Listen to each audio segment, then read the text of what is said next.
Sex tips. Sex tips. Sex tips. Sex tips. Sex tips. Sex tips. Tips for you guys out there. Pornstar tip. Communicate with your partner is my biggest sex tip. Just ask, because the squeaky wheel gets the grease. Read your partner, you know, pay attention to how they're reacting and check in with them regularly. Communicate. Fucking listen. There's no, like, thing that you can't, like, communicate through. But I think people, especially when it comes to sex, people have this, like, mental block, because it's scary. It's scary to, like, ask for what you want in sex, especially if you, like, really like the person. Then you're like, because you're thinking, like, what if they judge me? What if they think I'm a freak? Like, what if they call me a perv? And, like, they're not gonna do that unless it's something, like, real out there and they're, like, really prude. Generally speaking, people will, like, at least entertain it. They might not be into it, but it's better to ask than to just, you know, sit around waiting for someone to guess. Because otherwise, what if you marry that person and then, like, all they're into is missionary in the dark and that's the rest of your life? Talk to your partner, ask them what they like and what they dislike in particular.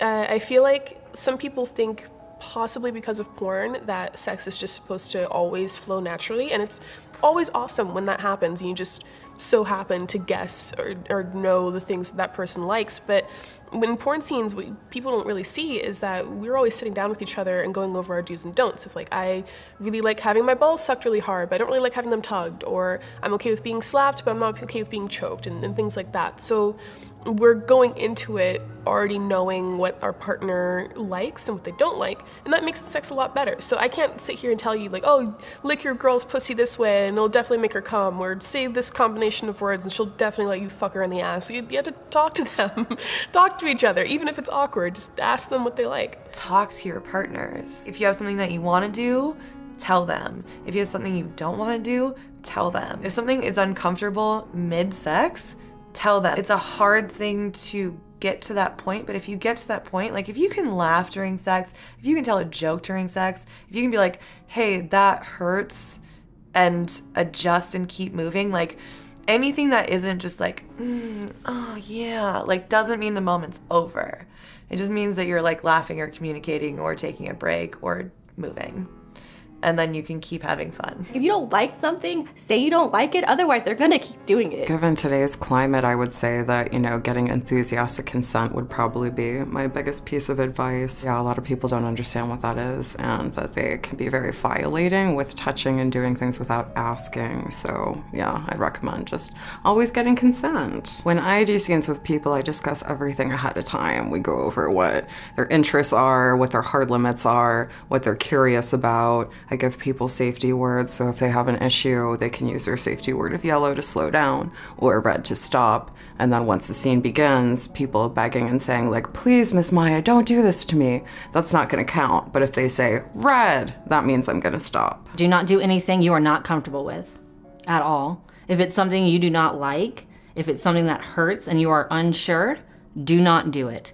Don't feel pressured to do it. If you feel like you are, leave. Just don't do it.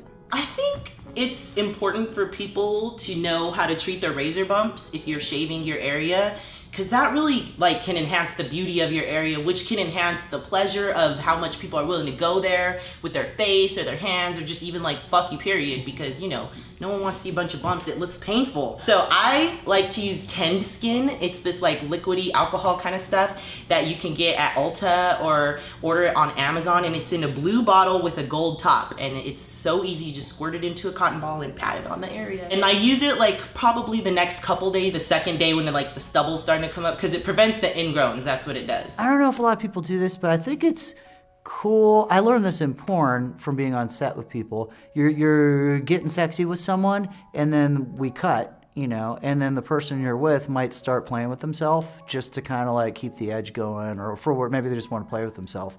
But if you do that in your personal life too, like while your partner is brushing their teeth before they're about to have sex with you, you know, start jerking off.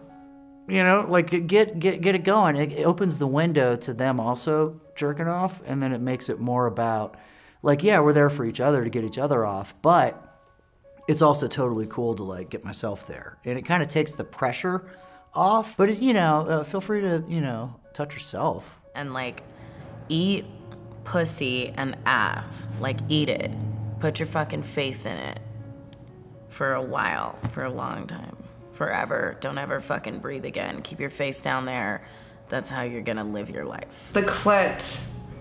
Don't be afraid to touch the clit when you were getting fucked. Before I got into porn, I wasn't like, I was fucking a lot, you know, but like I never really came. I never really touched myself because I was just like, I was kind of shy to touch myself. I don't know. I couldn't even tell you what she was thinking. Tips for deep throating and blowjobs, coming from Queen Blowjob herself. When you're sucking dick, right? Because I'm a cocksucker, really, that's my thing. That if anybody says anything, Tabitha Stevens, you're a great cocksucker.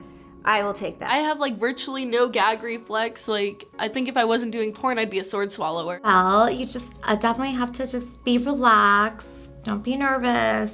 I like to start off slow, like on the tip, you know, I'm kind of tease the guy, maybe, you know, lick him like a lollipop basically, you know, look into his eyes. Control your breathing. Slowly get in there and you just relax in there. Relax your throat and then like breathe out of your nose. Let it get in there till it barely hits on the back of your neck and just stick that dick as far as you can down your throat.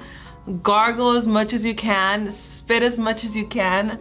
When you finally release, like then all this spit can come out, which is great to coat, you know, what you're doing to make it all sloppy and yummy and fun. And guys like love it when it comes out of you. They're just like, yes. Lick the balls. Don't ignore the balls or the asshole. When you're sucking the dick, make sure you go in, you go slow. This is just my sex tip. You go slow with it, you caress it, you make love with your mouth to that penis. And then once you're down there, you kind of like maybe hold the tip of it, right? And then you just kind of grab the balls and lick those balls. And then kind of maybe lift the balls to the side and get in there and lick that ass. Spread it a little bit and lick the ass. You gotta be fair, man. How I learned how to deep throat, I just started just sticking dildos down my throat, and I got a resistance for, you know, like my gag reflex is just not there anymore. I did have a boyfriend that I dated at one point, which would like just make me give him head all the time. And I was like, okay, fine, like I didn't really mind it. So I guess like all that practice really like helped me out. But yeah, I definitely trained my throat. Not all girls love big fucking dicks. I know you guys all are like, oh yeah, I have this big dick. Do you like my big dick? And honestly, I don't really love big fucking dicks. Like, yeah, they're cool, but some of them hurt. So on another note with that, you guys with your really, really long, big cocks have to be a little more gentle and a little more careful and know what your partner, whoever you're fucking that day, likes, because some of us don't like our cervixes being super punched. Sometimes it feels good, sometimes it doesn't, so chill out on the crazy, like, yeah. I've never been to the point, I mean, yeah, I've been hurt to where, yeah, my cervix hurts, but I don't think it's ever hurt enough to where I've gone to the doctor and been like, can you make sure my cervix is okay? Because I don't know. I know I have a weird, like, I have a short vagina, I've been told too, so that like impacts it, but I've never had an issue where it's hurt so bad that I've gone to the doctor to get checked out and I've ever heard anything like that. At least that's never happened to me. Use lube. Slow down. Everyone tries to like jump into shit really quick. They go from kissing to like fucking in less than 5 minutes, and like you need to slow down. Whether it's more foreplay, more dirty talk, just get creative with your sex and take your time. I get really horny when I'm about to start my period. I think a lot of girls do. We're like, oh, I can't get pregnant. Fucking cum dump in me, daddy, right? Like, yes. But your cervix is always lower when you're about to start your period. So if you're gonna have sex with a big dick, go for the small dicks. If you're about to start your period, do not go for long girthy dicks, because you are just gonna hurt your cervix and it's just not good times.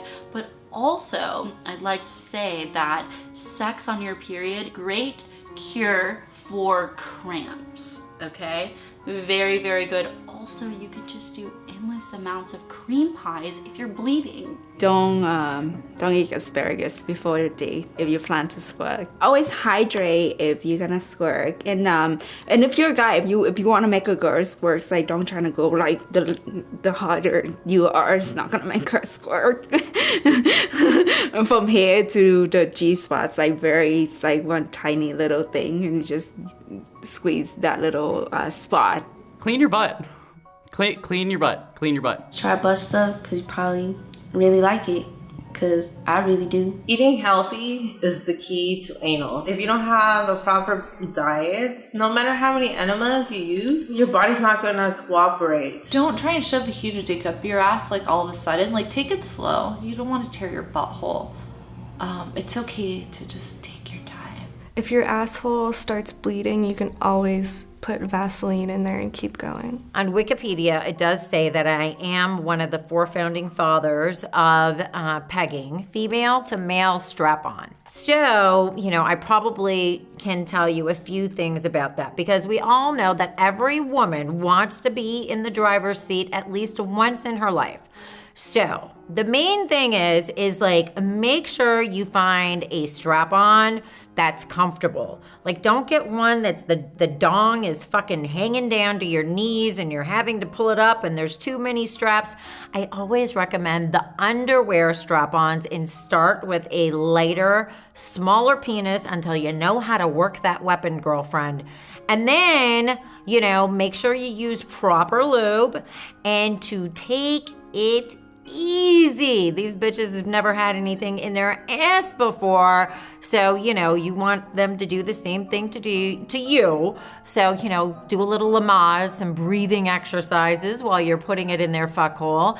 And then just shove their head into the fucking pillow and fuck them like the bitch that they are. Getting over your fears and entering BDSM as a submissive, a lot of people don't fuck with their fears. I do. I have extreme phobias of being bound in small places, and I let somebody tie me up in a hog tie and put me in a bathtub while the water was running. Conquering your fears can feel really powerful, but it can also be really triggering. So you have to know yourself, you have to know how strong your mind is, and you have to know goals of where you want to go, and know yourself and trust yourself enough to use your safe words when things get too far.